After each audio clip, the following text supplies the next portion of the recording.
প্রবাসীদের জন্য মহা একটি সুখবর ইতিমধ্যেই নেওয়া হয়েছে বা ইতিমধ্যেই আপনারা পেয়েছেন। আজকে বাংলাদেশের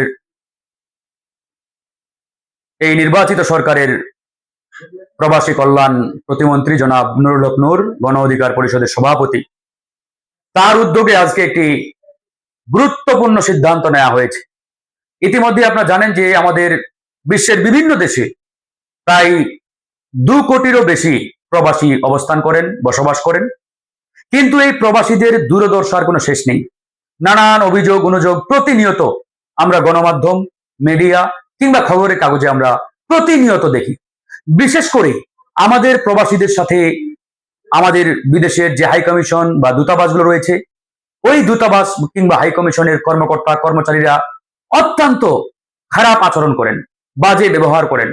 সঠিকভাবে সঠিক সময়ে তারা সরকারের যে নানা রকম সুযোগ সুবিধা এগুলো পান না, সার্ভিসগুলো পান না।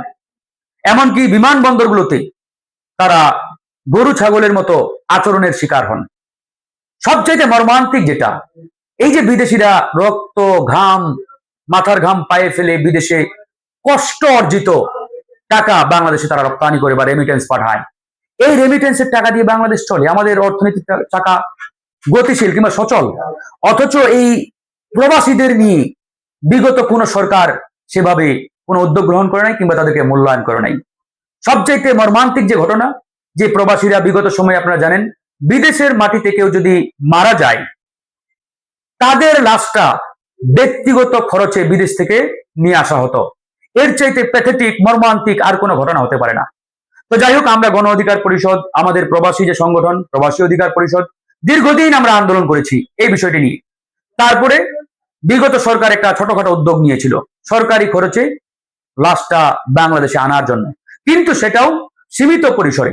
তো আজকে এই আপনার এই সরকার এবং এই সরকারের যে প্রবাসী কল্যাণ মন্ত্রীর দায়িত্বে রয়েছেন প্রতিমন্ত্রীর, গণ অধিকার পরিষদের সভাপতি জনাব নুরুল হক নূর, তার নেতৃত্বে আজকে একটি যুগান্তকারী সিদ্ধান্ত নেওয়া হয়েছে যে প্রবাসীরা বিশ্বের যে কোনো দেশে যে কোনো প্রান্তে যদি আল্লাহ না করুক মারা যায়, তাদের লাশটা সেই জায়গা থেকে বিমানবন্দর এবং বিমানবন্দর থেকে বাংলাদেশের বিমানবন্দর এবং বাংলাদেশ থেকে তার গ্রামের বাড়ি পর্যন্ত পৌঁছানো, দাফন কাফন পর্যন্ত সামগ্রিক যে কার্যক্রম, এটি পুরোটাই রাষ্ট্রীয়ভাবে সরকারিভাবে করা হবে এবং তার পরিবারকে আপনার ক্ষতিপূরণ বাবদ একটা নির্দিষ্ট পরিমাণ অ্যামাউন্ট দেওয়া হবে।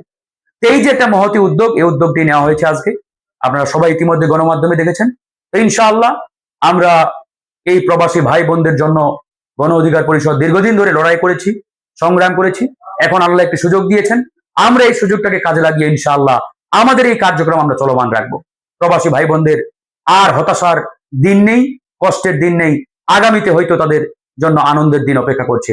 ইনশাআল্লাহ গণ অধিকার পরিষদ আপনাদের সাথে সব সময় থাকবে, সব সময় আপনাদের পাশে থেকে কাজ করে যাবে ইনশাআল্লাহ। আল্লাহ হাফেজ।